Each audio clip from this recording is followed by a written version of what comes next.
안녕하세요. 연합인포맥스 선임기자 워싱턴이 선재규입니다.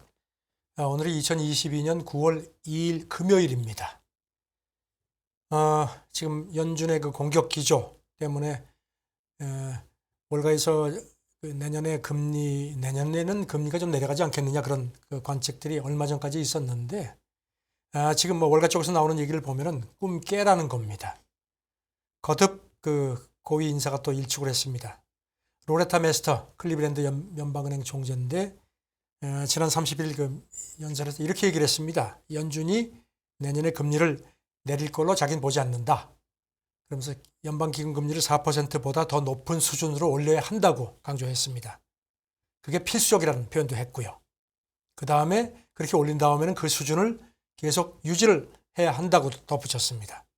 이거는 그 파월의 그 잭슨 홀 발언도 그렇고 그 윌리엄스 뉴욕 연은 총재 그 바로 전날 발언한 거하고 맥이 같습니다. 메스터 총재는 그 인플레 같은 경우는 올해 한 5% 내지 6% 수준까지 조금 진정되고 그리고 나서 몇 년 안에는 목표치가 2%죠. 거기 근접할 것 같다고 했습니다. 인플레란 괴물이라는 표현을 썼습니다. 그래서 이 괴물한테 너무 빨리 승리했다고 하는 건 실수다. 그렇게 되면은 1970년대처럼 된다는 겁니다. 그 당시에 가계하고 기업에 매우 큰 비용을 내게 했던 그 이른바 스탑 앤 고 형태의 통화기조로 돌아가는 거라고 했습니다. 메스터 총재는 올해 그 FOMC 표결권을 갖고 있습니다. 레리 마이어 전 연준 이사죠.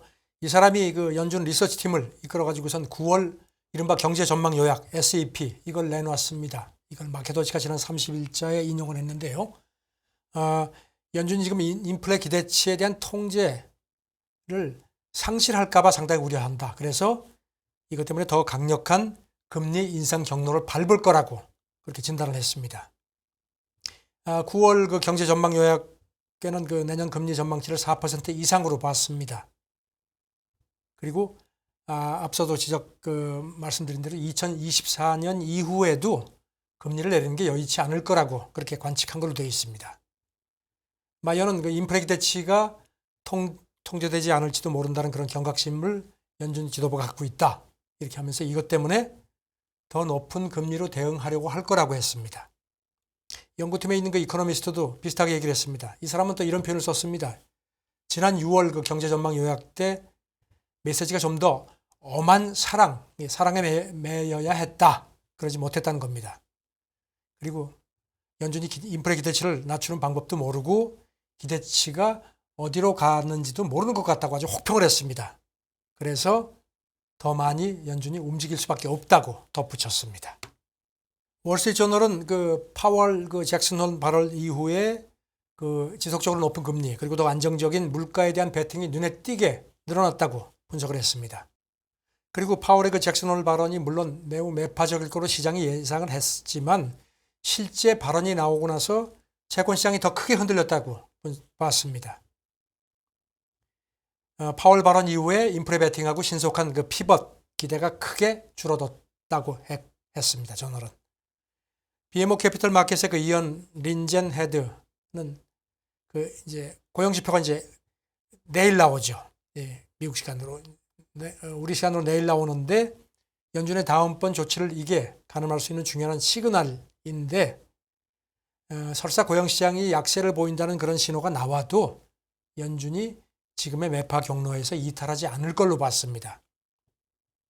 이 사람은 결국 긴축 정책의 목표는 고용시장을 진정시키는 거고 임금 인플레를 억제해서 실업률을 지금처럼 극히 낮은 수준에서 벗어나게 하는 거라고 그렇게 이유를 설명을 했습니다.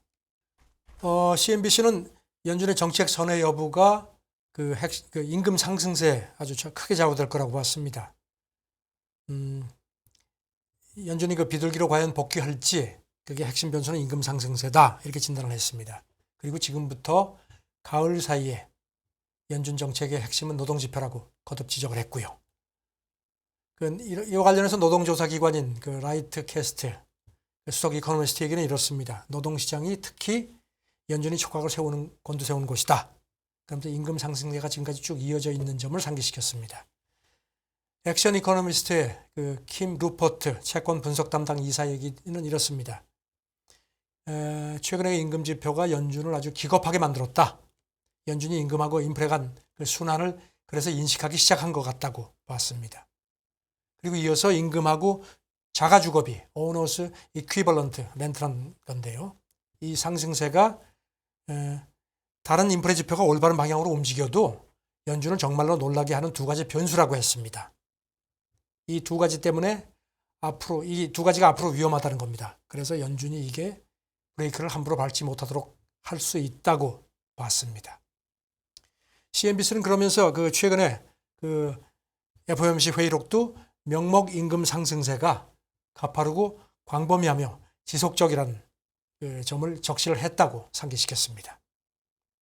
연준 그 잭슨홀 그 쇼크를 계기로 연준이 시장하고 역사적으로 결별을 했다는 분석도 나왔습니다.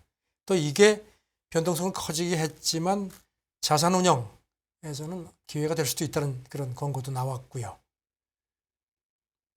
니케이 지난 29일자인데요. 미국 증시가 그 잭슨홀 쇼크 때문에 급락한 게 연준하고 증시가 역사적으로 결별했음을 의미하는 거다 이렇게 지적을 했습니다. 이걸 계기로 해서 연준이 자산가격 상승에 상당히 관대하리라는 그동안의 희망이 끊어졌다는 겁니다. 니케이는 파월이 증시를 강하게 견제한 거다. 그래서 그 파월 그 잭슨홀 발언을 뒤집어 보면은 우리 연준 우습게 보지 말라. 큰 코 다친다는 그런 메시지를 준 거라는 겁니다. 니케이는 연준이 그 인플레 진정, 그 다음에 재무 건전성 회복, 그리고 증시 안정 세 가지를 원하지만 이 세 개를 동시에 충족시킬 수 없는 딜레마에 빠졌다. 그래서 그 가운데서 재무 건전성을 특히 주목하라고 그렇게 조언을 했습니다.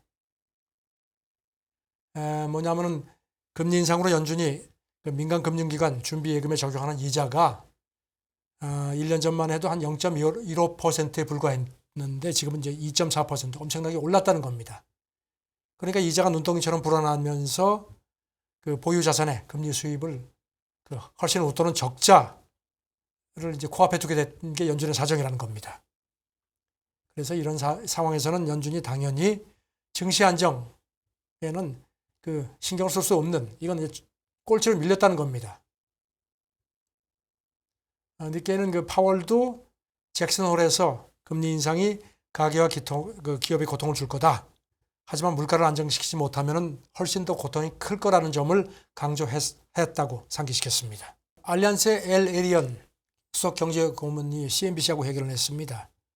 그 연준을 비롯해서 중앙은행들이 인플레에 더 공격적인 스탠스를 취하니까 시장 변동성이 커질 수밖에 없다.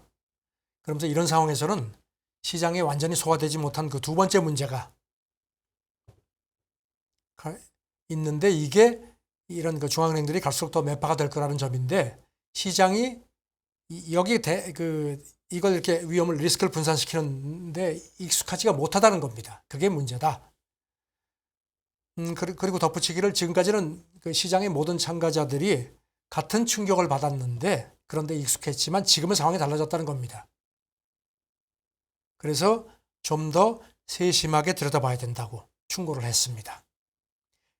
또 엘리에리언은 여기다 붙여서 변동성이 더 많아지겠지만 그 자산관리 매니저들한테는 정말로 짜릿한 순간이 될 수도 있다 했습니다. 그리고 또 이제 파월이 이번에 정말 드디어 시장에 바른 메시지를 준 거다.